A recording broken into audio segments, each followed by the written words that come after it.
You're watching Suckprofessor. Hello, everybody. It's me, Hank. I'm joined by... James. James! Hey, buddy. How's those arms doing?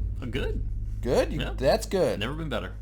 You need to see a doctor for your brain because your judgment's off. But anyway, welcome to the channel, everybody. Suckprofessor, shot-by-shot screen cap recap discussion video for Walking Dead, Season 7, Episode 4, called...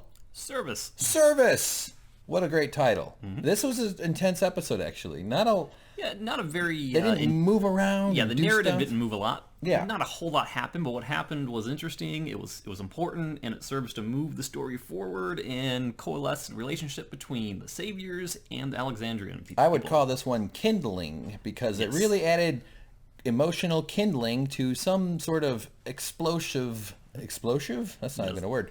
That'll happen later. Yeah, and correct me if I'm wrong, but I think this is the first time that we get to go back to Alexandria and see Rick and the team after the devastating episodes in the commencement of the season with Glenn and Abraham. We spent time with Carol and Morgan, and then we also spent time with Daryl and Dwight, known as Daryl. Yes. So here we go. Let's get into it. Okay, opening shot. It's our favorite couple, Rick and Morty. No, Rick and Michonne in bed. That's just HBO. Okay, clock ticking. We got the AMC. Oh, whatever. HBO, AMC, they're all the same. Netflix, Hulu, MeTV, who cares? So, clock ticking. We got the closed captions on. We have a little mixed feelings about it. Yeah. But they are on for this episode. Yeah, I'm not a big fan of them. Yeah. But, people seem to like them. They kind of bog us down a little. We'll see. We might not. Well, it's... Okay, whatever. Yeah, one thing to note here is that just pay attention to this one shot right here because there's significance in it that you won't get until you get kind of towards the end of the episode. Okay, so Michonne's waking up. She's sort of checking in on her boy, and he's sleeping there, and she's awake, though. And you can shot? Tell me, I don't know what shot you're talking about. So the shot of them in bed. Oh, okay. And you can tell that she is doing something subversive. She's looking at him, making sure he's asleep, and you can tell probably because of the fact they're facing away from each other and the fact that we know what he recently went through, that they're probably not in a very happy mood at the moment. One would think. Tensions are probably high. Not a lot of amorous canoodling. Probably not. Yes. So, but she checks the clock. She looks at it. She gets up. She's on her way to go somewhere. I was like, oh, what's she up to? She's running errands or something. Mm-hmm. Puts on the trusty old sword, which is nice to see because it's they showed that they normally keep the sword up on a thing. Yeah, which is symbolic because before, when they were in Alexandria, for the first time they were behind walls. Well, not the first time, but for the first time in a long time they were behind walls again. They felt like they regained civilization. They felt safe. Yeah. And she symbolically put up her sword, saying, "We finally made it. This is we're home." Yes. But now the sword's back off the wall. The gloves are back on, and it's wartime. Kind of like me when I was a magician and I finally gave it up and I hung up my rabbit. So but then she actually goes to the fireplace and she looks in and we kind of realize something might be. I thought maybe she was reverse Santa, and she was gonna twinkle her nose and then go. That's Bewitched. Oh, shut up, James! How dare you? Santa and Bewitched. Santa uses a chimney. Yeah. Well, point proven. That's right. He does do the little nose winkle thing. Yeah, okay. he's a fucking alcoholic with a red nose. His nose hurts. It's all swollen and stuff. That's why and it's filled with soot. It's filled with soot and Mrs. Claus's... Okay. Let's not go there. Sorry. So she reaches in and she pulls down a gun. Uh-oh. What's she up to? She's a swordster. She's not a gunster, but hey, we'll see what happens. She's being very quiet. She puts it in that bag. She heads... fucking Java. God damn it. This happens. How could anything be more annoying than these fucking Java? Well, lava. Lava is more annoying than Java. Like if lava poured through your house and stuff. Why don't they just stay home and play Chinese checkers? Oh, yeah. Oh, look, there it is. Chinese checkers. Look at this house. So they got a nice little accommodation here. I mean, they're in a way, though, let's back up past the Java. What a nice living room. Yeah, I almost expect to see like a little Roomba go by or something. It looks like it looks like it's like a catalog living room. Yeah, almost. They got one of those cardboard TVs in furniture stores. So all right, so she sneaks out. She's doesn't wake up Rick and say goodbye or anything, but then he's right there. She didn't see him. How do you not see that? From this shot to this shot? She didn't notice a man standing there. I was like, he's right by the cameraman, and he's like, okay, do I get in the frame now? Do I get in the frame now? Yes. But he doesn't chase her down or whatever. He just lets her do her thing. I don't think he trusts her. He's just whatever. But he wouldn't be standing there looking at her silently if he didn't have some sort of suspicions. It seems like he knows what she's doing, but he's not in a position to stop her. But they've been through exactly that. But they've been through so much that they're not setting up that she's up to something nefarious.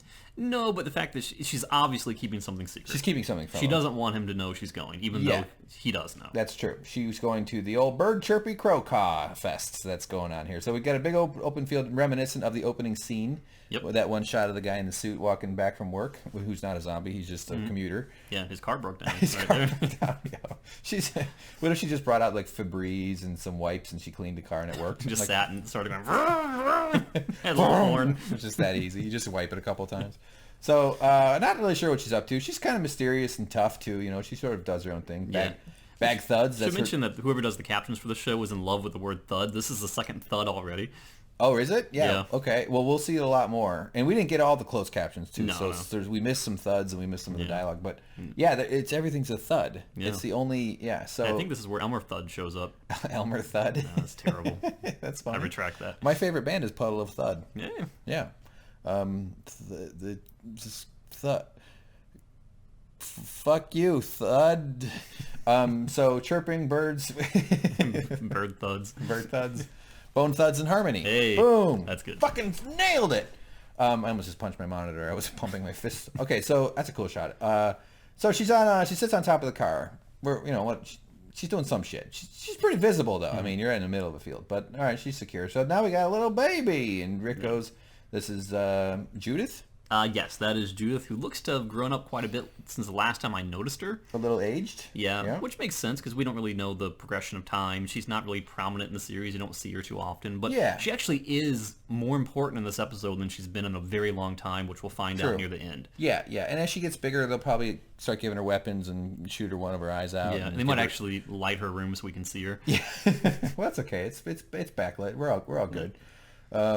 She'll have a little tiny like kid's baseball bat covered in spikes. And they actually had to do that because she was off shooting another movie, and it was a stand-in. Okay.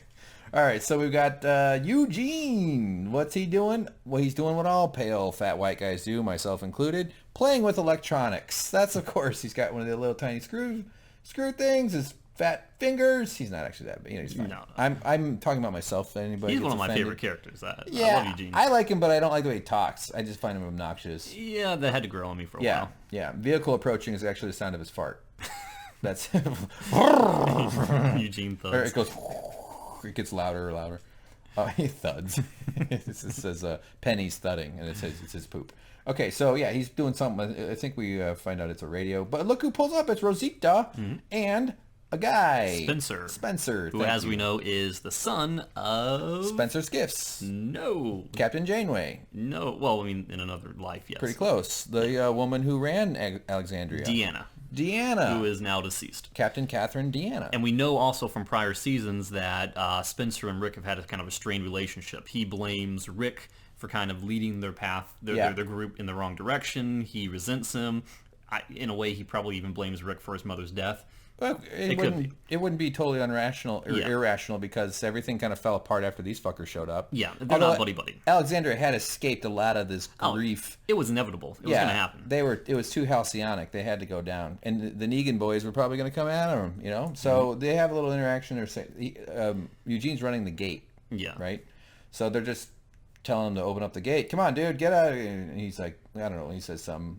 And kind of put yourself into Eugene's headspace here. Rick isn't the only one who's wounded in this. Eugene's best friend, the person he looked up to, the person he cared about, probably more than anyone else, was Abraham. And he had watched... my big old red beard. Yeah, and he had to see something that he's never going to forget. Yeah.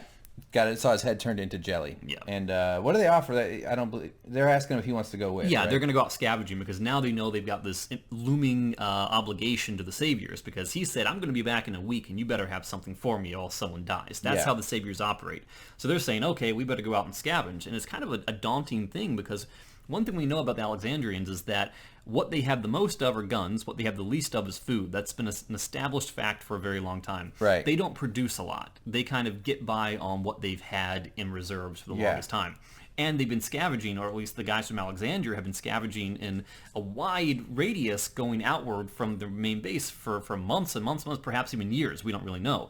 Yeah. So there's not a lot out there to find anymore, I wouldn't imagine. Right. So the carcass is picked clean, and the radius of where they'll find new stuff is expanding. Yeah. So it's kind of it's like if you have to produce a large amount of stuff every week, or else someone dies. That would have me planning. Either we fight back or Start growing stuff. Yeah, or maybe go on Zillow.com, find a new walled compound. Go to Craigslist, buy some kettlebells. Yeah. Or maybe start making bats with barbed wire on them, you know? Or DVDs of the movie Barbed Wire. So, yeah, he's like, I'm repairing this portable audio system for them. We'll have a perfectly respectable musical player. Blah, blah, blah, blah. I like how the captions even emulate how he speaks with the repairing and the apostrophe. Like, if you go back one shot. Back one? I'm repairing. Oh, yeah, it does. Look at that. I'm repairing. Is that how you spell repair? Yeah, it is. I'm repairing this portable audio system for them.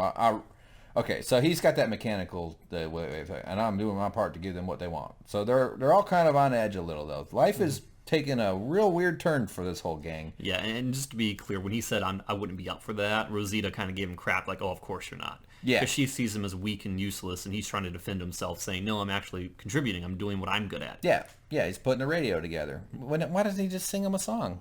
Like, it'd be like a better radio. Okay, vehicles and motorcycles coming. We got guests, visitors. Oh, Eugene isn't happy. Well, Rosita, what are we gonna do? Shit, do.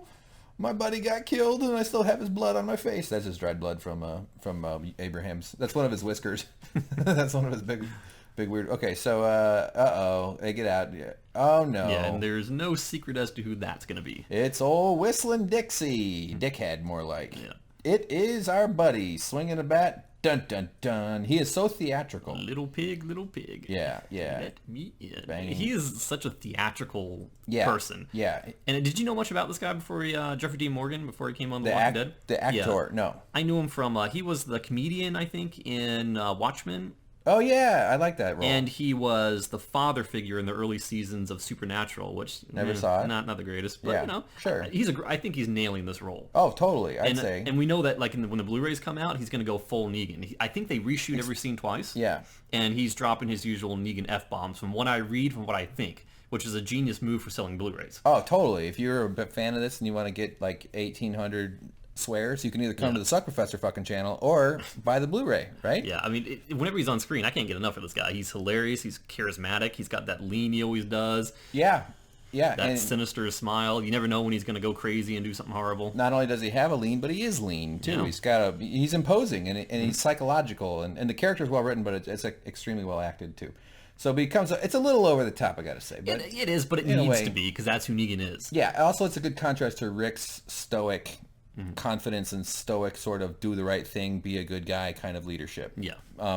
So he gets in there and they're like, fuck, shit, no, my face is getting even redder. Why do I have a mullet? It's apocalypse. You don't need a mullet anymore.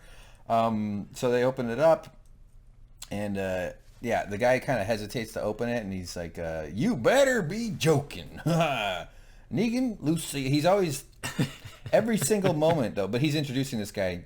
Right? I don't know. No. That's why we don't like the closed captions. Yeah, we can't just read the closed captions. But the thing is that Spencer was not actively participating in the incident where Negan was birthed into the series. Yeah. He does not know what... I'm sure he's heard the story, but he does not understand what Negan's capable of because he wasn't there. Yeah. Yeah. He's not to be trifled with. Yeah. So Spencer hasn't been put in his place the same way the rest of them have. Okay. I see, that's the thing. I want to read him. So, but he's frustrated they didn't open the thing, and every single turn where Negan can exploit a moment to either reinforce his dominance or expand his dominance, he does. Yeah, and this is a rough moment too, because Rick, better than anyone else, knows what this man is capable of. Rick knows that he's and I hate to call him a monster because he does seem to have humanity in him. He does seem to be reasonable to a degree. What the fuck are you talking about? Negan.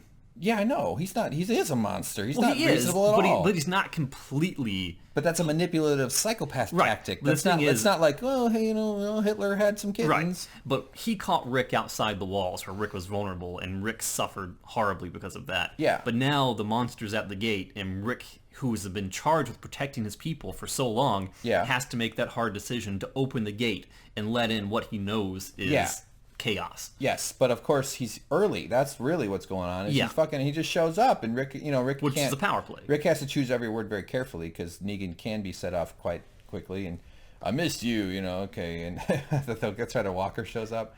Watch this. He goes over and he just takes a big swing. Yeah, look at this guy. Oh boy, look at that face, huh? That actually was not an actor. That was just a local resident trying trying to find his keys. Ouch, my walker face. So he gets taken down. Boom, you're done. Grunts, buds. Drinking game. We're all Negan, though, yeah, he has all these sayings, too, which are sort of easy peasy lemon squeezy. Fuck you. And if I had a friend that talked like that, I would never tolerate it. That's why I don't have any friends.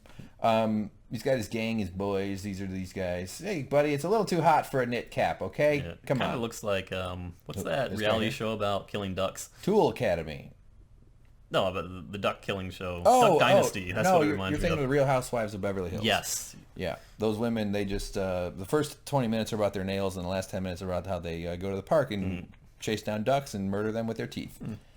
And their giant eyelashes. So, yeah, they Duck Dynasty. So, boom. But, oh my God! It's Broken Daryl.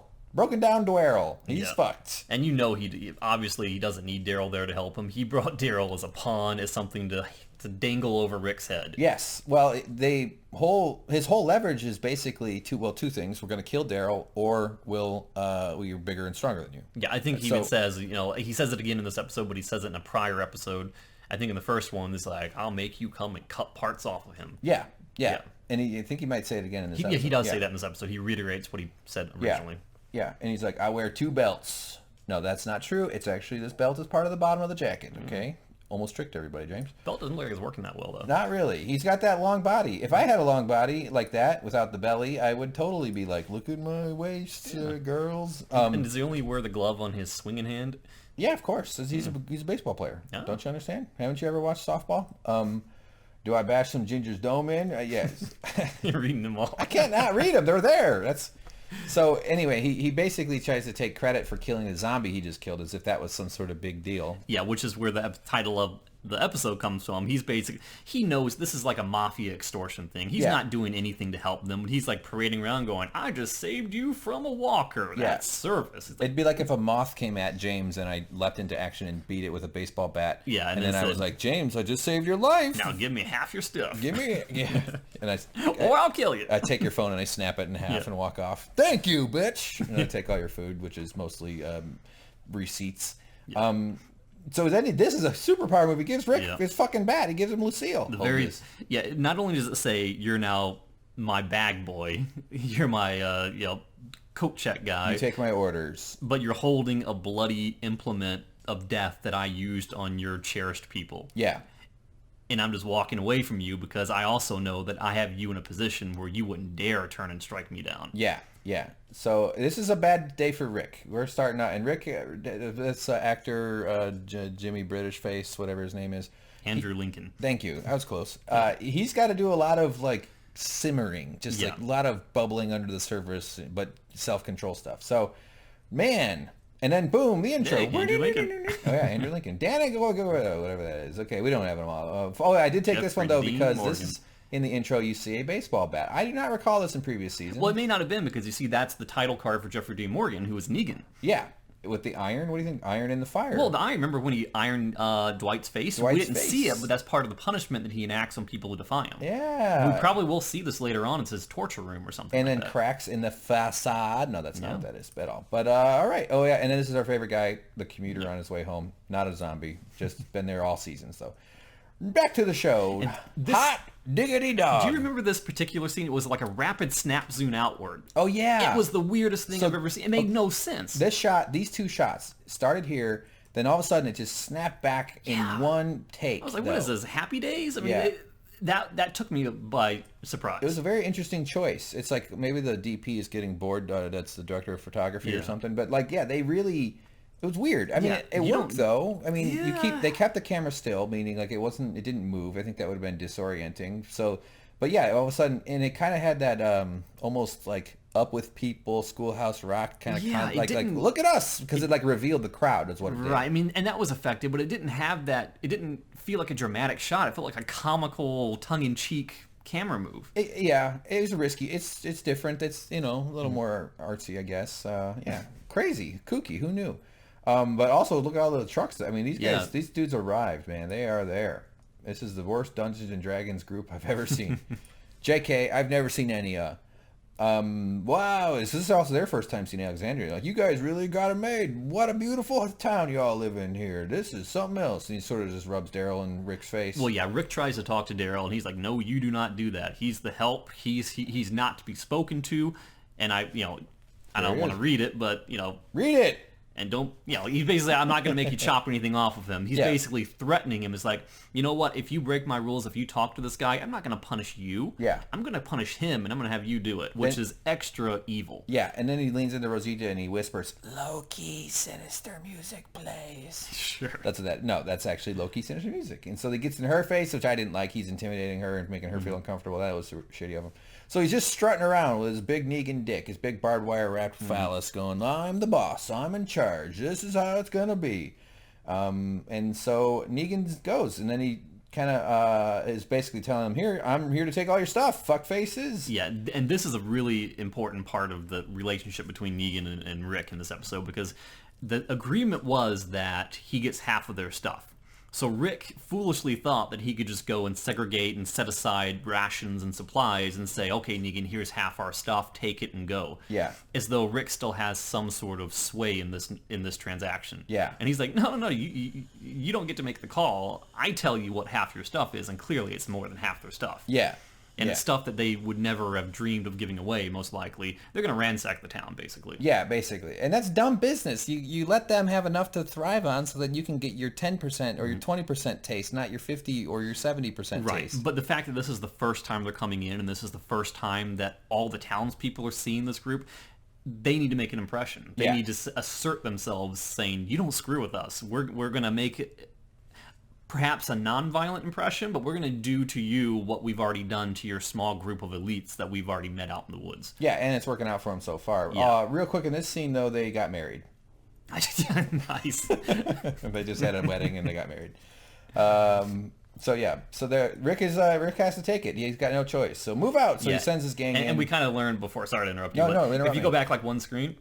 Right here? One more.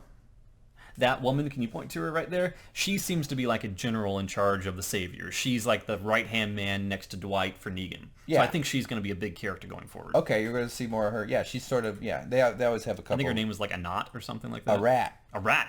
Thank you. It was A-R-A-T. Arat. So there's always the lieutenant actors that get to have speaking roles. So, okay, search the houses. Off they go. This guy's like, what the fuck is this shit? And he's like, don't argue, buddy. You're in trouble. You can't do anything to help them. Nothing you can do. They're all screwed. So, man, you start feeling for him right away. And then Dwight gets up in Rosita's business, and he's just is a super dick to her. We're not going to do all the other captions. Feel free to read them. But she has to take it, too. Everybody's trapped. They're powerless. But Dwight is like, after last week's episode where he sort of showed some humanity and sort of showed some tenderness, or that he wasn't fully into his capture under Negan's spells might be crumbling or breaking or fracturing, but he was super over the top asshole this one, which could be he's proving himself. Yeah, but again, it's theatrics. It's the first time into the town. He has to make people believe that he is the guy in charge. He has to assert himself in Negan's presence. He has to make himself be a big man on campus. It's like prison rules. It's like you gotta fuck up a dude and maintain your power structure, and but then secretly when you go to the chapel while nobody's there, you can have a little cry and wish you didn't get boners because it's very distracting. He's only doing what he has to do to survive. Yeah. And so his job he's asking for her to do is to get him some marinara sauce and some cheese for his pizza face. So there they go. So he takes their guns. That's where we're getting to with this one. He reaches. Both that, but he's asking them. He says, "I want Daryl's motorcycle." And I mentioned this when we were watching it because if he's already wearing Daryl's vest, he probably has Daryl's shoes on. He gets the motorcycle, the crossbow, and if he wears 4 pieces, he gets a set bonus, and it makes him more powerful. This fucking nerd. Yeah. Set bonus is when you collect all the pieces of like an armor set, then you get like a 20% boost of some sort of trait. Yep. In a video game language. We're a video game channel, by the way, everybody. Welcome to our... He also was wearing Daryl's stringy, ugly hair. Just a slightly different... He changed the color slider. He unlocks the possum skinning skill. So, anyway, it sucks. And he sends her on her way to go get the thing, but then he takes the water and dumps it out. What the fuck, man? You gotta stay hydrated. Which is kind of smart because it means that they can't just escape and last long out there and go for help or anything. They've got to come back. I suppose, yeah. Yeah, so it's okay, James. Jesus Christ! I really hope I'm never in the apocalypse with fucking Neegan James over here. Yeah, that's smart. That's what I would do. Well, I wouldn't. I mean, sure, you wouldn't. If some guy baked off half my face and and took my wife and did all sorts of things and threatened to kill me, then you won't even say the word bitch. You're not going to be running any apocalypse gangs. I would say you could you could be the accountant. I'll be I'll be like the jester, and I'll be like, hey everybody, come over and watch me put my dick in this hole. Like an offense, and then get stuck or something.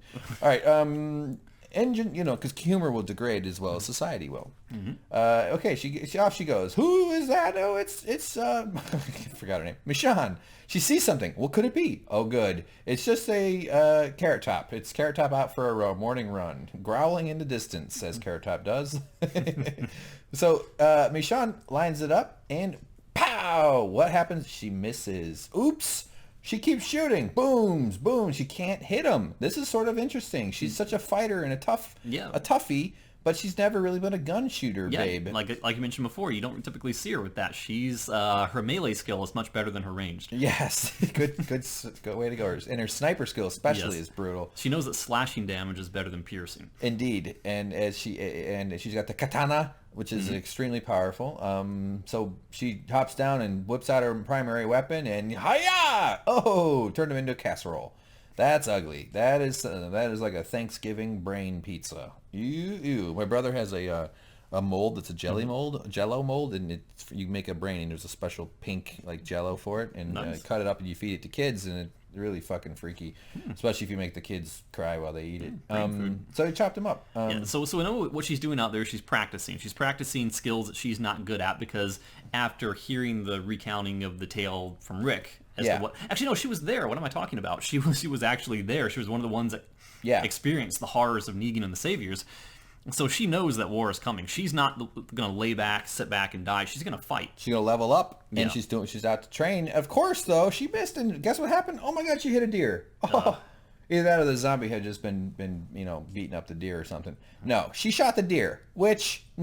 Sorry, Walking Dead writers. None of you people have ever shot a gun or something or hunted. I've hunted. James, my dad, gave me a shotgun for Christmas when I was 13 years old.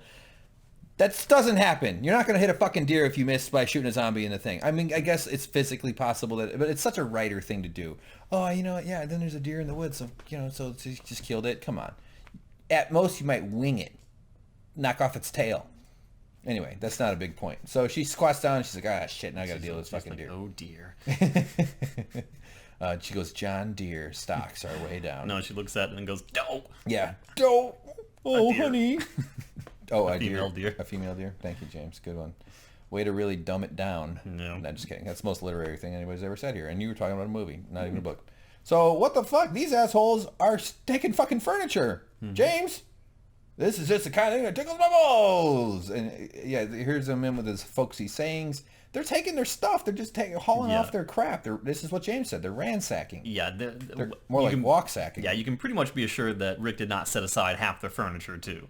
Yeah. That probably was not counted into part of the, deal. Maybe they're just having a yard sale. I mean, look at this stuff. They got a telescope. Everybody always tries to sell their fucking telescope. We got some chairs. We got a synthesizer that could be converted into an apocalypse guitar. Yeah. And do you remember the last episode? Not the last episode. This is a push-up or pull-up bar, right? Or some sort of workout thing. Yeah. Oh. Go ahead. I interrupted. Oh, do you remember that one episode where Denise got killed by Dwight with an arrow shooting through the back of her head? Yeah. She was going out. And the one thing she wanted to find for her girlfriend was like an orange soda or something like that. In that little cooler. Yeah. Yeah. And I believe this is it. And so Neegan found it. Yeah, so she died for it, essentially. Yeah. And he's just casually chugging it and tossing it aside. All the extra indignity. It's like they just keep heaping it and heaping it and heaping it. I mean, that's the kindling I'm talking about. They're just adding combustible elements to Rick's rage. Yeah. And then, of course, Daryl's over here doing his Fonzie impression. Hey!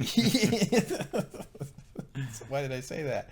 Guy comes over with a camera, and he goes, hey, man, you going to check this? And so they open it up, and you're going to have to explain, okay, freaky deaky. It's Rick. Because you remember in the very beginning when Rick's group first rolls into Alexandria, like season 6, and meets Deanna. Deanna was hesitant about letting them in first because they looked like dangerous people, but she wanted to interview them, get to know who they were, see what they're capable of, and unravel the layers that make up who Rick and Maggie and all these guys are. So they found that, and they're seeing a guy who looks like a savage, who's talking big, who has wild eyes, who looks like an outdoors guy. And he's like, okay, so I would not mess with that guy. Yeah. But you're not that guy anymore, are you, Rick? No siree. Right. Basically. Yeah. And so, but Negan is just putting it in his face, just being a super asshole, and yeah, there you go. And then he starts filming him. Yeah. It's like, how angry. And then does a little selfie thing, too. Yeah, he turns and it's like super obnoxious. But yeah, maybe it might make a viral video for when somebody reinvents YouTube after 400 years of progress. So the zombies all get tired. And then he references, he's asking what happened to the sick girl, who, as we know, was Maggie, because the whole point of them being caught off guard in the woods was they were trying to get her to the hilltop because she was violently ill, on the verge of what appeared to be death, and they were trying to get her to a doctor. Yeah, and he cured her of her husband, which is also degrading because he calls Glenn number 2, like just the second one I killed. I didn't need to know their name, even describe him at all. He's just a number to me. He's just demeaning. He's demeaning the guy he already killed, which is just horrible. Rick starts to say or do, or so he warns him to back off. And he says he's gonna bang Maggie, essentially, rape her. In a very crude way, he says that widows are empty inside, but not for long, which is pretty horrible. He's such an evil guy. Right after her husbands go, oh man, that's brutal. Not okay. We are not okay with that shit. Fucking Negan. Yeah. He even chuckled suggestively. So then the priest comes by and goes, this was hilarious. Yeah, he goes, hello. Yeah. Holy crap. And he called him creepy as shit. That was funny wearing that. But do you get why Father Gabriel kind of interjected into this conversation? Because he knew he could prevent Rick from killing him? No. You see it later on, and we'll get to it, but there's a very distinct reason why he jumped in the way he did. Yeah, okay. All right, but it's not obvious right here. You'll explain it later. Yeah, sure. All right, first, sounds great. So Rick is just simmering, and then... Oh, they explain that Maggie died. Yes. So he jumps in and says, before letting Rick answer, because Rick didn't know he was going to do this, he says, would you like to pay your respects or your condolences to her, implying that Maggie didn't survive the night. Yeah. And then there's a very subtle scene up here where you see like Father Gabriel's pants leg is covered in dirt and he's wiping it off, which tells us, he just went and filled in a grave and made up the lie that Maggie was dead. Yeah. Wow, I don't remember that at all, but good. Yeah, good, and he good kind call. of gives like a suggestive nod to Rick, and Rick's like, I understand what you did, thank you. Yeah. Okay, all right. So yeah, they're just talking about Maggie here in these shots, right?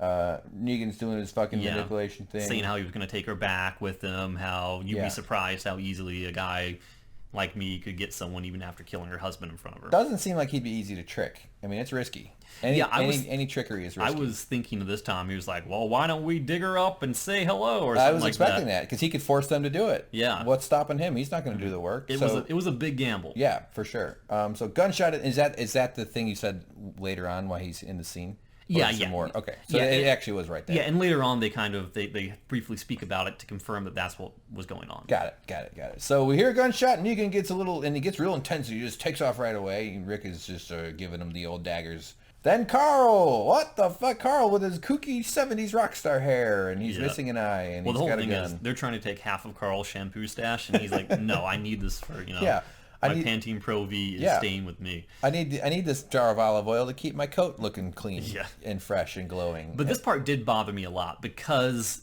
Carl was there. He knew how close he himself came to being killed. Well, actually, Negan probably wouldn't have killed him, but he threatened it.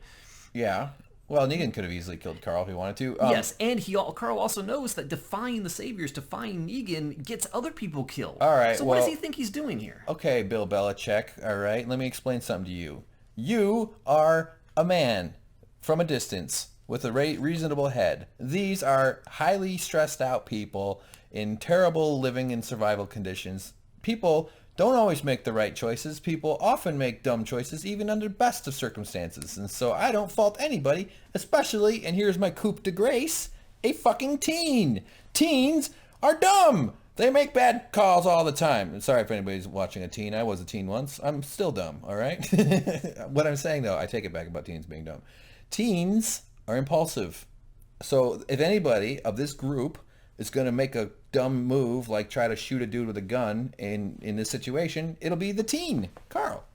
James and I we save teen lives. We did a PSA to tell them not to send dick pics while driving. Do we post that? Of course we posted it. It got 100 and something views. Nobody watches anything I put up other than so. Okay. You die. So everybody's like, oh shit, Carl. And he's like, no, our medicine, this is not cool. And then Negan tells him, gets right in his face. You know, he's like, he doesn't seem to be sweating it. He gets, I would be like, even Negan needs to know that the kid could shoot him. Yeah, I think there's a very distinct sense of respect between Negan and Carl. It's not very apparent here, but I think there's some sort of camaraderie between them. Yeah. And I think... Kind of like an old raccoon and a young raccoon? Sure. Yeah. But I mean, Negan outright threatens them. Just scrappy animals. Just like, like that kind of thing? Yeah, but I think that's going to build into something later on, though. I could be wrong, but I think that there's going to be some, Carl's going to get some payback. Carl's going to get out his own. He's going to bring his wiffle ball bat to a Lucille fight. I mean, he's seeing this guy, like, reduce his father to, like, a sniveling wimp. So it's almost like this is the new Shane. Because you know how Carl kind of... Cut his arm off thing, remember? With Carl. The threat making Rick almost cut off Carl's arm. So, and that's why Carl wants the medicine in case they cut his arm off. So he can put a salve on it and heal. Or a balm. So they end up talking Carl down. Carl, of course, gives up. He decides he'll back off. But yeah, this is sort of the respect James is talking about. Big old Carl balls. I was about to say, there's no way he's not going to read that one. Of course I'm going to read those. Big Carl balls. That's why he gets his balls from Carl's Senior, otherwise known as Hardy's. So I don't want to go hard proving a point here. And so they kind of come to an understanding. He does imply that he could kill Carl or murder somebody for his But the main purpose of the scene, though, is that he's saying, you know what, Rick? You killed a bunch of my men using a bunch of guns, and then you stole a bunch of guns from my men, and now I see that your people are not all on board. I see that people are resisting, and I see that your kids even have guns, and I can't let that stand. Yeah, assload of guns. Yeah, so he's like, you know what? We're gonna take all your guns. Yeah. So he's saying that as if Carl made him decide. Well, he was gonna do it anyway. Of course. And but he's an opportunist though. Like everything around him is sort of a new piece of clay to mold for his sinister ways. Yeah, so, so he forces them to take him to the armory, or to their stocks of food in the armory. And then we have Olivia, who's in here. She's in charge of the rations. She's in charge of the inventory of the guns. She's the inventory keeper. And so she's kind of scared, and I feel the armory this way. And so they have a lot of guns, though. So this guy, while they're at it, then he starts to talk to Rick, and calls her a fat lady. Kind of like, come on, dude, that's not respectful. And he says something that we've known about the Alexandrians for a long time, is that they're heavy on guns, but they're light on food. Yeah. So he's saying, you know what, I'm a good guy. You're not any good to me if you starve to death, so how about I let you keep all your food? Yeah, all right. And then he wants Rick to thank him for it. Yeah. Which is another massive power play. Yeah, how dare you not be grateful? How dare you? Like if James, took all my computers but left me with a jar of sriracha sauce, and he would then forced me to say thank you, and I'd be like, thank you, James. Yeah, they were about to lock beards in battle. Beards in battle, like two cars that get their bumpers stuck together. Battle beards. But what can I say? He says, you made me. It's all this like, you made me do this. I had no choice. I had to do it. God, he's such a manipulative asshole. I really can't wait. It's going to be the most satisfying revenge when they finally get him. They have to get him. They're not going to let Negan win this whole story. Yeah, we'll see.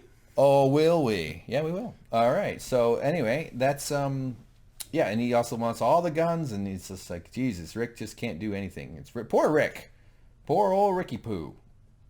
Back to Rosita and Billy Spencer. And they're finding the thing they're looking for. We've seen this area though, right? Yeah, so there's two things we know already. All right. One is that they don't have guns because Dwight just took them before they left. Yeah. Two is that the last time we saw the train tracks and we saw these characters there, this was where Denise was killed. Yeah. And I believe, if I remember correctly, it was Dwight's group with a bunch of his guys, and I think that they fought back, and I think they actually, they did kill some of his guys. Yeah, I think so. Or something, yeah. So that's going to kind of play into what we're about to see. Right. Right. So she just, looking around or kind of just checking things out. They do find the bike. Yep. There it is. It's still there. It's Daryl's bike. Look, I know it sucks, but you saw the evidence, and then this guy's mad about Rick. Yes. That's Rick talking. And Spencer's been feeling this way for a long time. This is no revelation. This is no secret. He's saying, you know what? I blame Rick for everything that happened to us. He got us to where we are. Yeah. Thudding. Everybody drink. So he's sort of fuming a little. He's still doing his job, but he's kind of... I think that's her speaking. We got, and she takes off though. He's saying we have to. I think it was him saying we have to learn to live with it. Rosita is sort of like Michonne in this one. I think she wants to be a fighter. She doesn't want to. and she's got a plan right now because she's remembering at the same time. It's like, oh, that's right. Yeah. They took our guns. I'm unarmed right now. Yeah. But we did kill some of their guys back here, and there's a chance they might be shuffling around in the woods. Yeah. And if I know anything, they're still going to have their guns on them. It might do that. Or she's got diarrhea and she just wants a little privacy. That's possible. Could be that too. Okay, Neegan speaking. Banner Day, Rick. Okay, so he's super excited. But look at this stash. I mean, they're just taking all of they got a lot. Man, they are being declawed. This is what happens to kitty cats. And he's making... But they're also being detoothed. Yeah, he's making Daryl carry the guns out in front of him, which is just demeaning beyond belief. Yeah, and Daryl's doing it. Daryl is totally captured and broken. It's really bad. So he even says, have you been taking good care of my guns? Yeah. And points it at Daryl. Points it at Daryl, and then he turns the gun. He actually is going to shoot. Then he shoots the house past Rick. I mean, it's not super close to Rick's head or something, but he shoots it, fucks up their window. That sucks. The bullet clang, or the bullet shell, the shell casing, as they're called. Wow, man, this fucking guy, and then this whole shit about Lucille, this guy comes out with a rocket launcher. What? No, I think there was like a line from someone very, very, very, very, very far back, I think it was, where they said like the measure of the ability to keep a civilization together depends on how long we can keep our windows intact. Oh, okay. Is that used in this episode? No, that was a long time ago. Oh, I think. right. And then that was what I thought of when he was like, "Oh, he just blasted a hole in his window. It's gonna." Can they fix that? Yeah. Do they have a piece of cardboard that can tape on it? My favorite inspirational quote is Albert Einstein. He said, "Don't write this down." All right, so this guy's got a fucking RPG rocket launcher. Yeah, which I think Abraham found hanging off the soldier who was hanging off the overpass who was impaled on that spike. Oh, right, I remember that. Yeah, he got it from a soldier. And then this is the little Timmy. So this is when Daryl killed that little group of biker gangs guys. Yeah. Sort of their first encounter with one of the scouting patrols of the Neegan gang. Yep. The Saviors. It's like the guy's still moving this. He's just a mover. All right, we're going to wrap up your plates next. So yeah, he's excited to get this thing, and it's just like they're just complete. Oh yeah, there's Arat. That's the woman that you're talking about. We don't do that. What is she? She can't. Well, she's coming out and she's pushing and shoving Olivia forward. Oh yeah. And he says, you know what? This was kind of surprising. Like, we don't do that to them unless they do something to deserve it. Yeah. So he's not a completely unreasonable guy. No. Let me correct you. Okay, that appears to be reasonable, but it's not because he's reasonable. It's because he's manipulative. I hear you. I know what you mean, but it's not like he's. This is not like she crossed the line into one of his moral standing grounds. He's actually doing this to fuck with the expectations and the minds of his victims. Right, but I feel like you can't argue with me. But you can try. Well, I feel like he's a guy that you can, at least to some minimal degree, reason with. I feel like he uses logic in what he does. He's not a pure animalistically driven person. Yeah, he's very smart about the manipulation, but it's not because he's a good guy. That's all I'm saying. No, I just think he's got a little bit James, more... I will not treat you nice unless you deserve it. He's got more character than the governor, I would say. Yeah. No, it's a more nuanced thing for sure. Yeah. And yeah, I would I hope that governor wakes up someday and comes bad with 2 eye patches. And roar! All right, so there they are. And what it is though, let's try to push through it a little bit more. They're missing a couple of guns. It turns out that there's a Glock 9 and something. A 22 and a Glock 9. A Catch 22 is missing. Which is ironic because they found it. Catch 22 again. Yeah. So then he's missing. Hey, are you trying to hide guns, you motherfucker? How dare you? We came for everything. Yeah, he's saying the fact that these are not in inventory means one of two things. Either that your Olivia sucks at inventory and we can't have that because, managing guns is life and death. Or it means that all your guys aren't on board and someone's holding out on us. So, you know what? If they don't turn up, then I'm going to kill Olivia. Yeah. So guess what has to happen? They got to find these guns. No one knows they're there. They call a meeting. Here we go. Everybody at the church. We're gonna have a discussion. So they're all crestfallen. Nobody knows what to do. Everybody's sort of just trapped and confused. And they're looking to Rick as their leader. Yeah. Like, what are you gonna do? How are we gonna get out of this? How do we fight? Yeah, and they're losing their ability to fight. Yeah. And so they're kind of Rick is kind of on board though. that they can't do anything, that they just have to sort of, I think he realizes the gravity of the situation. Yeah, I mean, Rick's prime directive up until this point, and the whole show, is to keep his people alive, to protect his people. He feels like that's his purpose. That's his, and he's got a young kid. He's got Judith. He's got Carl. He's got a lot to lose at this point. Yeah. So he's basically bowing down and saying, you know what? I'm not in charge anymore. Negan is. We have to do what he says, or else we die, and I'm not going to let us die. Yeah. Yeah. And man, what a frustrating thing though, because Rick is really smart though. I think he knows that there's no way a fight now would work out, but maybe later. Hopefully, it's fucking Walking Dead. Of course, it'll be later. Two guns aren't a threat to. Yeah, they're asking like, what about it? And he goes, well, it's loyal. It's power. Yes. That's why the captions get in the way. So the whole rest of this entire scene is just basically his groups talking back to him, like, what are we going to do? How are we going to fight back? And Rick's saying, no, we need to all be on board. We need to accept this is our life now. Yeah. Negan is in charge. I'm not anymore. And that's the whole extent of the church scene. And we find out in the church, no one steps up and fesses up and says, yes, I have the guns. Here, take these. Yes. As you saw from these 3 screenshots, let me put it as clear as I can. Negan's in charge. So he's basically trying to get these guys on board, trying to get everyone on the same page. And I think in this scene, Eugene says, hey, wait a minute, not everyone is here, which gives us the implication that the missing guns could be with the people who aren't here, Spencer and Rosita. So that gives them a clue as to where they should investigate next. And a segue to a new scene with our favorite suspenseful music plays. It's Rosita. What does she do? She's run off into the woods. She's had her diarrhea. She's feeling better now. She had a little sip of water off of a dew leaf. And growling intensifies. There are some monsters nearby. She found her group that she was looking for. Yeah. So she snaps into action. This whole sequence was a little kooky. I mean, it was finally done. It was, how could it not be a little awkward when you murder a bunch of zombies? Yeah, and I almost kind of want to go back to that episode and see if the people walking around here, like that guy right there, you see in the same clothes as the guy that they shot from the distance, because, they got him in the gut. They didn't get into all the guys in the head, so they reanimated the zombies, of course. Yeah, I suspect they'd be the same guys. Yeah. It'd be funny if one of them had like a tree branch stuck in his head and just poking out of the top. I don't know how that would happen. She's murdering and killing and stabbing and getting them, and good for her. Oh yeah, that's Meatloaf's brother. I think that's the guy that she loots. I will say loots. She loots or kill. Yeah, loots. Yeah, she gets loot from him. Mm-hmm. That's a video game thing, and so she comes around and take that, Meatloaf's brother. Lasagna. I don't know what would be his name. Meatloaf's brother would be named Chicken Parmesan. Chicken loaf. Yeah, flesh tube. So take that, and so that guy stumbles right into a tree branch. That's no good. That's trouble. Ouch. Oof, that happened to me once in college, James. I had to wear a Band-Aid on my face for days. And there it goes. But look, one of them had a gun on him. Yeah, but no ammo. Darn it, no ammo. Oh well. Too bad. Maybe one of the zombies ate the ammo. Yeah. No. So she makes her intentions known here. She's saying, you know what? They took our guns from us when we left because they intend to take all our guns. They're going to take all our power from us. They're going to take all our ability to fight back. We need to start arming ourselves, and we need to fight. Yeah. She's not going to just roll over for these guys. Right. Because Negan got in her face, Dwight got in her face, and she's not one to be pushed around. Right. So then back at town, Negan is lounging outside a house there. Look at him. Is lemonade on the stand? It does look like lemonade. Yeah. Olivia is not having fun in the state. Poor Olivia is basically a hostage. This is horrible, man. This is almost harder to do this than just watch the episode. Yeah.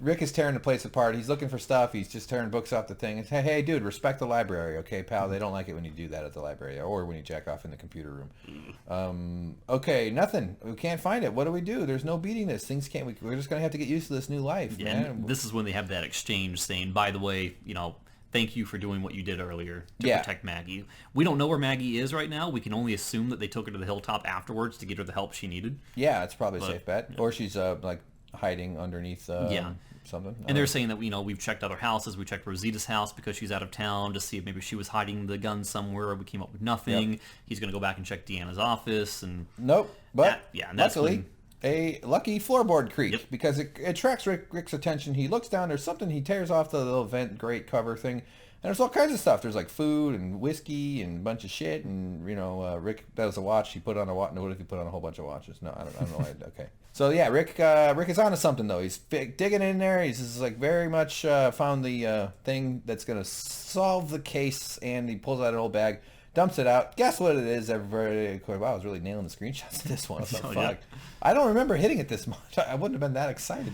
Man, it's like a video. Yeah, no wonder the number got so high. Holy crap. You Sorry. had a seizure or something? I don't recall. I wasn't like, oh, the bag. Maybe I was holding it down. That's probably what happened. That's hilarious. So yeah, it's the guns. The guns. We found them. But there's also an important clue here. Whose house is he in? The Spencer's. Right. Well, this is, and the fact that Father Gabriel went into the room and said, "I'll check Deanna's." Deanna was his mother. He lived with his mother. Yeah. This is Deanna's house. Oh, so right. Probably wasn't Deanna hiding the guns. This all signs point to Spencer. Well, and Rick had said Spencer's done this kind of thing before. I mean, they kind of know, like Spencer's overall attitude and demeanor sort of, indicate that this is something he might try to pull. Yeah. Yeah, so that's what it was. Spencer's animated gifts. Yeah, and there was a huge sign of show of relief on Rick's face because he's like, "This is great. My people don't have to die now. We get to make it through another day." Yeah, these two guns buy Olivia's life, basically. So, God, I must have been Did nailing... you fall asleep on the button? You know what? I did actually doze off. Oh, my God. I've been having really long days lately, so... Yeah, this is... I think I did. This is bad. We were just putting the video on YouTube. Oh, my God, look at all of them. Holy crap. I'm just trying to get through them. Just bear with me. Okay, good. Okay. Well, there might be more. So door opens, closes. Really? Well, we don't have to. So we just like skip every 5 to 10 ones? Nah, there we go. I think this is it. I do recall actually dozing off. It was, sorry everybody, I sleep sometimes during these. It's been a long fucking several months for me. Okay, I do remember waking up though. I definitely didn't. I missed that part, all right? But luckily I didn't because I... So that's Carl's girlfriend. She obviously got out of the closet. Remember when he locked her in the closet and ran away? And what's her name? Carl's girlfriend. Yeah. Carl's female junior. It's like Enoch or Enoch. Oh yeah, Eunuch. I can't remember her name either. It's other than It's years. Nucky Thompson. Yeah. And so this guy's giving her shit. He's being just a creepy dude, and he's trying to make her give him those balloons or something. Yeah. I was kind of half expecting Carl. I mean, you go back one screen, look at Carl. He's like, "Get away from me." Hey, don't make me show you my gross eye socket. Yeah, he's not liking this. Yeah. And the whole balloon thing though, because remember when she was traveling back to town with Glenn, and Glenn was giving her like really inspirational stuff, saying, "You know what? We don't change who we are. We stay good people because, if we change who we are, then the memory of those we've lost of us is lost." Yeah. We sacrifice everything. Yeah. And he was tying the balloons, I think, on the side of the road for signaling purposes when they were leading the herd away and stuff. And it looks like the same green balloons. Oh, okay. Jesus so maybe she's Christ. got like an attachment to those mentally, and they're important to her. I don't know how the hell you pulled that one out. Or either that or she's just really into Veggie Tales. Could be. So, lets her down and drops the balloons in the ground. It's just degrading. I think that's Rick telling Carl, hey, dude, just don't. Just leave it alone. You can't do anything about it. Indistinct conversation. That's what we should have named this channel. Indistinct conversations in distance. And we just talk on the other side of the room. Yeah, far away from the microphone. We could try that. Let's do it. Okay, now it's like, what do you got, buddy? Did you find what I want? And he shows him, and well, would you look at that? I'm handsome and evil. Finally, you did it. So that's good. Neegan has, Neegan is a man of his word, or as James would say, a great guy. He is the best. They got the entire arsenal, man. It's God damn, they got a lot of guns too. That's more guns than my dad has. Jesus Christ. They drive off in a green truck. Whoa, is it this really a green? But there they go, man. Off they go to leave. Oh, they're not all leaving yet. There's Daryl. That's Dwight and Daryl mixed together, and boom. It's all weird. It's so weird seeing Daryl in that group. Yeah, I didn't realize he'd been totally broken like that, where they'd have him. Well, out. I mean, the last interaction... bringing him to Alexandria, he could just run off, but then they'd probably risk getting killed. Maybe Daryl knows he's. The thing about Daryl is that I don't think he feels like he has the right to even face his group anymore because he knows that he got Glenn killed. He knows that he is solely and unequivocally responsible for that event. Okay, I hear you, and I don't think that's illogical. But here's another possibility. Daryl knows that if he tried to make a break for it here, he would get more people killed. Everybody would get killed. So Daryl could just be pretending at this point, knowing that he because Daryl's really he doesn't break. But he's smart enough to pretend to be broken and to try to earn their favor and do what they tell him to do, and then eventually use it as a way to come at him. Yeah, because we know the last time he was encountered, Neegan says Neegan says Daryl. He doesn't say Daryl, but he says, what is your name? And he wants Daryl to say Neegan, but Daryl says Daryl, and they throw him back. He says, it's not my fault you made a dumb decision. Yeah. So anyway, there they go. They're in Virginia, or at least that car used to be. Wow, hell of a place you got here, Ricky boy. Oh, yeah, but what if they saw her? Terrible at hide and seek. Yeah. By the way, she's holding a deer. Yeah. Which is the worst scarf. They don't make good scarves. You got, unless you do something, it's just wearing a deer, not a good look or easy to hide and move around easily either, by the way. Even a small deer is pretty heavy. Rick sees her too, and he's like, Neegan, can I have a second? Yeah. And it's sort of like a little kid asking the teacher, hey, can I go to the bathroom? It was so demeaning. He's like, no, you can't. But he knows he can't make any of his own decisions while Negan's around. And if you and see, that's the thing about these narcissist maniacs. You got to make them think that your behaviors are their decisions. And obviously not to say that Rick is playing some great game here, but that Rick, like, the only tool you have is their ego and appeasing them. And that's horrible. Yeah. So the thing is, Rick knows that Michonne was out there shooting. He saw her pull the thing out of the fireplace. He knew that she was going out there to practice. Yeah. Presumably, he knows. Yeah. So he knows that she has weapons on her, and he knows that if he lets Neegan see that, it could go poorly for her. Yeah. So he wants to kind of do what he can to diffuse the situation. Yes, and this is where they're talking about when Neegan had to go pee. God. You have me holding. What is it? What was I referring to? Do you remember? The bat. That he's currently still holding. Oh yeah. He's just explaining why he has it. Yeah. Right. Yeah. So then he says he knows she's got the gun, and so she's obviously, coming into the situation just now, so she's not privy to all the turmoil that's happening in town. Of course, she knows bad shit's going down, but he's kind of just like fully giving in. Yeah. He can't do anything. But this is really important though, because we're seeing a divide in Alexandria. We see Rosita, Spencer, Michonne. Not everyone is on board. Not everyone's going to roll over and die. There's a group of people who are going to want to fight. Now, I assume a lot of the other townspeople are going to be like, screw these guys. We're not going to take this. Right. Like the guy who was at the front gate when Negan first walked in, he was like, what the heck? What are these guys doing? That was Spencer, right? No. What front gate? The front, when Negan first walked in. And the guys walked beyond to go ransack the town. And the guy was shaking his head going, what's going on? I know who you're talking about. Yeah, the different guy. Yeah. After they'd already kind of walked, like all the whole group. Yeah, they were walking right by him. Yeah. James, I want you to say, I'm not losing anyone else emotionally. I want you to say it the way Rick would say it here. Really act. I want you to fucking put your heart into this, okay? Come on. I know it's not your nature at all. I'm not losing anyone else. Oh. I'm so sad. All right, I'll do it. I'll show you how to do it, okay? You thespian. All right, ready? I'm not losing anyone else. I can't lose anyone else. I already lost my son's eye. Nailed it. Oscar-worthy performance. It's a TV series, so it would be an Emmy. No, mine. What I just did. My acting was the Oscar. Oh, a okay? YouTube Oscar. Why don't you paint yourself gold and hold still and put your knees together and be naked? That's an Oscar statue joke. Okay, boom. What? Look at this ugly ass. This house is no. They didn't take this chair. Yeah, that's a set of Fallout 4 right there, isn't it? So Negan's he's just waiting for him. She comes out and she's got the deer. She gives him the deer, right? Or that comes up in a second here. Well, I mean, but they offer it up, of course. Yeah, they offer it up. I mean, it's basically everything is ours, is yours. We don't want to fuck with you. He gives her the sniper rifle.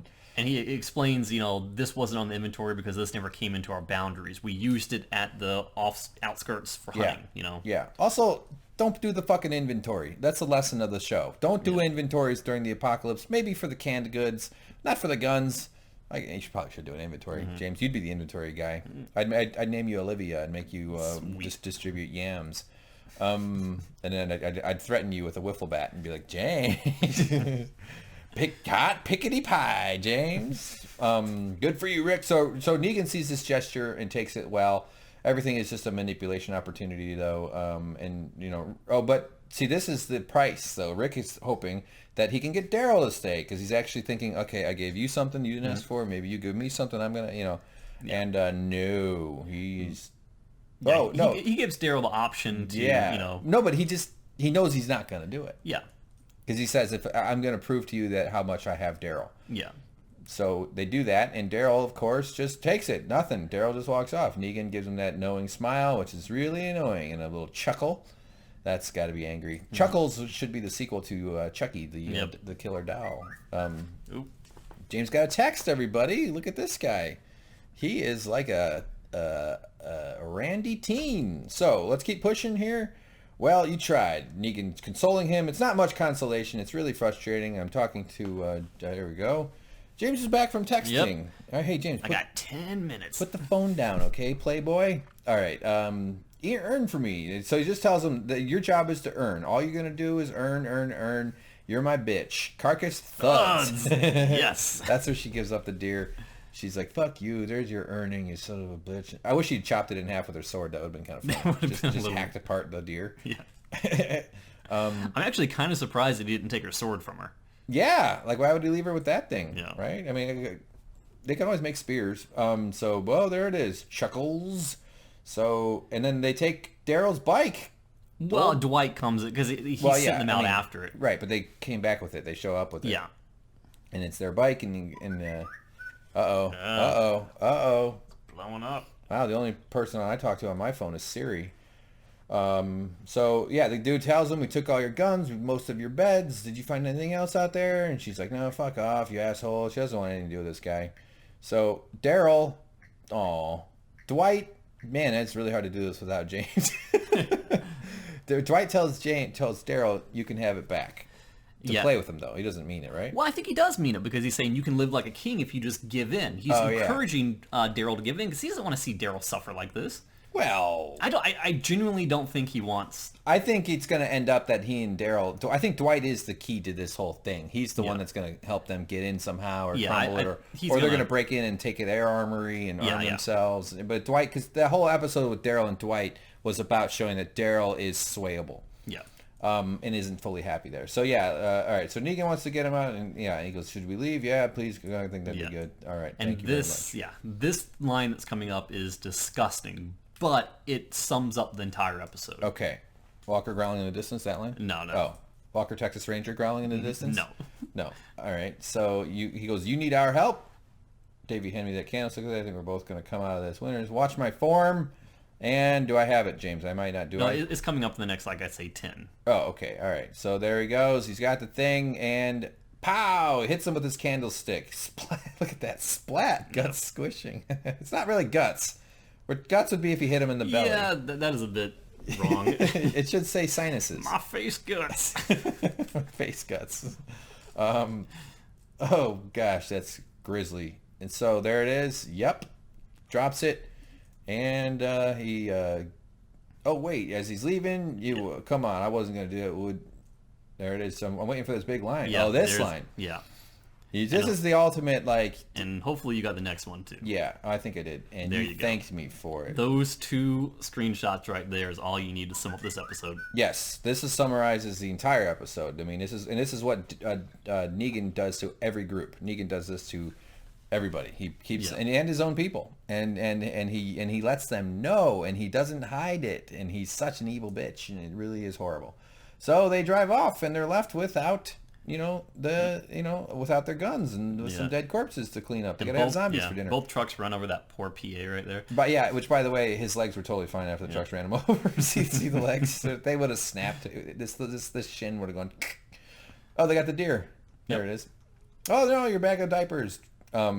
So yeah, wow, crazy, fucking nuts, man. These poor guys just got completely mugged. This could not be a more devastating they've been completely disarmed. Yeah, disarmed, declawed, defanged. They're done. They can't do shit now. Wow, geez, look at that thing. Somebody hit that fucker pretty hard, huh? Oh my God, what did they do? Fall out of a plane? Yeah.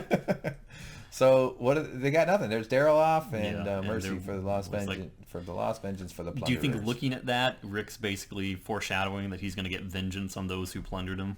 Yeah, of course, vengeance. Yes, actually, that's French for merci. No. Well, he did just say merci to Negan. He did. Thank you for the lost DVDs. But yeah, no. I mean, this episode this season has to end with either I don't know if they're going to kill Negan this season just because he's such a compelling character. It makes sense to keep him around a little bit longer. I do know a little something about that from the comics, but I'm not going to tell you. Don't tell me, man. I hate spoilers. Okay, so Gate Creek, so close the door. Rick is fucking angry, and that's a shot of through the van or something. Spencer, he confronts Spencer about him hiding the guns. So as he would do, he's a leader. That's what you're supposed to do. Feel free to weigh in, James. I know we're trying to get to the end here. So basically saying that your little stunt that you just pulled almost got Olivia killed. You need to, I don't blame you for taking the guns like that. Maybe I would have done it too, but, Right. We all have to be on the same... we have to be on the same team. But there's discord in the Promised Land. And this is what this scene is trying to tell us. Is like, not everyone is following in line with you. Right, yeah. And so he threatens them and stuff, and Rick just takes it. Rick needs a nap. Rick threatens the heck out of him. Right. But Rick needs to go just cool it. I mean, he's got a lot of anger to process. Mm-hmm. Everybody here is going to need therapy after this apocalypse shit is over. And everything goes back to normal. Yeah, and she's mad because she now knows that he had guns, and yet he let her walk off and risk her life trying to get an empty gun from a walker. Yeah. And he's saying, I didn't take the guns because of the Saviors. I took the guns because I didn't trust Rick in the beginning. I didn't think he would. If I had to make a move, I needed to have a gun at ready. Yeah. And he really wants to get out. So are they a thing? Are they a couple? No, but I mean, this is basically the beginning of establishing that the entire town is not on the same page. There is a group that's going to be growing in number that's going to be wanting to maybe break off and go with the Saviors. Yeah. And not stay in Alexandria. That could potentially happen. Go with or run away completely and just head off in a whole different... That's what I would do. I'd be like, all right, everybody, we're going to leave. We're going to run away at midnight and just fucking go until we can get as far as we can. Vehicles drive off. But Rosita has a hidden thing here. Well, that's the one she took off of the walker. Yeah, I know, but she has a gun. There it is. See, there's the gun. Which she is not going to turn in, which could cause serious problems. Because imagine what's going to happen if Negan or one of his team runs into a guy or a woman from Alexandria and finds a gun on them after they took all the guns. If they find the gun. You can hide a gun. There's a lot of ways to hide a gun. But gun's not that big. You can hide a gun. They've made it clear that there's a zero tolerance for that. Yeah. Baby monitor still works. We're back in town or back in someone's house here. Let's try to get through this. What's Rick doing? This is a significance earlier of the opening shot. Yes, because I don't know if you got a screenshot of it, but not only was he taking all of the furniture, not all the furniture, but a lot of the furniture, they were taking most of the mattresses. Yeah. Which again is a power play. You can see the bed's gone. There's the headboard of the bed nailed to the wall, but the bed itself is gone. Yeah, that's like a real tragedy. There's something real kind of visceral about the headboard just hovering above it all. So most of our mattresses, everything gone. They didn't have a list. We could have hidden, So they're just like, fuck, man, this sucks. Everything's done. We got everything we had to fight. Rick is having to defend his choice to everybody, even those who he's really close to. And, I agree. I don't know. I mean, it's a horrible situation. How do you do it? Unless they were fully armed when they went back to Alexandria. Nope. Can you go back one? Yeah. Thumbnail. Oh, you want back to the thumbnail? No, let's not do that. Yeah. Say it emotionally, James. What kind of life? But, hey, that's what it is. They don't, he needs a nap. That's why he's making his bed. But this is a very important scene because this is the first time he's talked about Sheen for season upon season upon season. This is something he does not talk about. Yeah. And he makes a revelation. Yeah. He acknowledges that he knows, he knew that Lori and Shane were together. Yeah. But he drops the bombshell that he knows Judith isn't his. Right. We as people, as viewers, knew that for the longest time, but we never knew if he had actually fully come to accept that. Oh, to accept it. But we knew that he had been. We knew that he had to know it deep down, but Yeah, and he's a good guy. What's he gonna do? Abandon a little baby, man? He's pleading his case to her. He's like, you know what? I'm a fighter. I always fight. It's what I do. But now I got to think about. I've got this girl. She's my.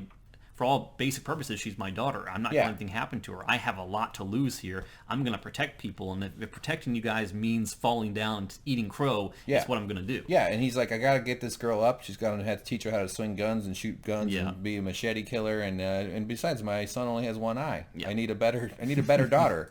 I need a better child. No, I'm just not. So yeah, he wants to teach her how to survive, and he's got to accept it. So everything. So he's got. So they're just building this emotional structure for why he's making decisions he makes, because he's a good dude. He cares. He wants to care for everybody that he loves. And they're gonna have sex on the hardwood carpeting floor, which there's the worst places to have sex, which is like a car or something like a movie. There's never a bad place. A hot air balloon. Okay, sorry, James. I'm losing my train of thought here. Michonne goes back to her Jello mold brain zombie body, and she climbs up. She's determined she no longer has her gun to do practice with, so she's going to be throwing her sword at long distances across the field. Yeah, like manga style, like those Japanese crazy cartoons, James. Boom, she's walking around. She notices something in the distance, right? I think the camera tilted up. And I didn't know what this was at first. It looked like... I thought it was a bird or something. Yeah, I thought it was like a structure that had been knocked down and was burning, and then when she gets close enough, it becomes apparent what it is. Oh, here's the smoke. There's the smoke. Oh, this is the bird I saw. Yeah, it's burning. Yeah. I thought that she saw vultures and no. so it was attracted to like a pile of bodies or a carcass or something. Yeah. So no, she goes and she investigates, and what is it? Oh, it's all of the mattresses they stole from them. They stole all their furniture and mattresses and burned them. And they didn't even want them, and they knew that they were going to find them out there. Yeah. So this is another like big F you middle finger flip to these guys. It's like, I made your life so much more unbearable by this simple gesture. Yeah, and here's to show what I think of it. Yes, what? Look how angry she is. She's right to be that angry too, because it's enraging. It's enraging. Put it down, 14-year-old girl. The more James looks at his phone, the longer it takes. I gotta run. You gotta go. Yep. All right, James is out of here. Yeah. Neegan pops out of the mattresses like a phoenix, and he goes, "Stickity, stickity, sleepity, sleepity." And then he thuds. Oh Jesus, James is abandoning me. I feel so crestfallen here. I can't even. He's gone. He just fucking got up and left. Jesus, what the... Well, it's just you and me, everybody. So let's get to there's 5 screenshots left. There's a casing. This is from the shot Neegan fired, you'll recall. And then who picks it up? Somebody's fingers. All of a sudden, Eugene is back. It's Rosita right there. She holds up the gun casing, and she says, "Make me a bullet." Eugene is probably a guy that could do that. Although I don't know if casings work that way, shell casings, because they have a little pin at the bottom. Let's back up a little bit. Boy, I feel so lonely. Yeah, there it is. This is this thing. This gets depressed, which is what triggers the explosion. There's the gunpowder here, and it propels the bullet out. So I don't know if you can replace this or if it still works somehow or whatever. But maybe they'll do it fresh or I don't know. Well, what the fuck. So anyway, there we are. We got to the end. Hey, James, we did it. High five. He's not there. I'm all alone. Empty. Oh, it's just me. It's just me and boy, that really hurts. That really stings to be abandoned like that. I feel like I've been left at the altar. Either the wedding altar or the sacrificial altar, one of the two. Either way, I don't think I'll ever recover from this. This hurts. Gonna take a lot of sriracha to feel better now that I've been hurt so much. Well, anyway, I guess I'll just give a quick review. I liked it. Good episode. Wow, what a really kindling, huh? They really set it up. They really made it seem, and they really got the viewer on board with hating Neegan. Not that we needed any more persuasion, because you're supposed to hate him. But that guy is relentless. He does these psychological torture games at every single step, and it is brutal. Almost as brutal and demeaning as what James did to me tonight. And I gotta say, he's out of the will. He's out of the fucking will. I got all kinds of old computer parts and shit. I got water bottles with slightly chewed up lips and stuff. Nope, nothing. I'm not even going to give James half. I'm going to give him 40%. Thanks for finding our channel, everybody. Please like, please subscribe if you enjoyed our recap. Let us know how's it going to go. And we're going to have a little delay around Thanksgiving. The holiday's going to fuck up our ability to make these videos, but that's okay. You'll be fine. Everything's going to be fine. Don't worry. We'll do our best to make sure that we get to it eventually and get back on track. So there you go. Goodbye. Bye, James. Oh, you're not even there, are you? Yeah, I knew that ahead of time. Even before I said bye. I just wanted to accentuate the silence by saying bye out loud.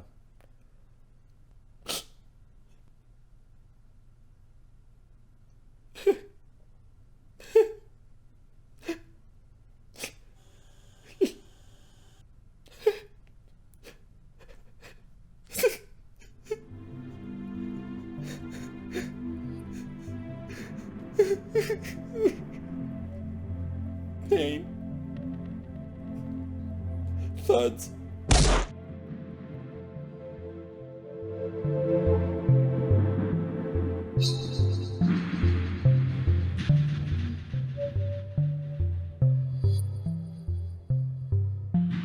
much.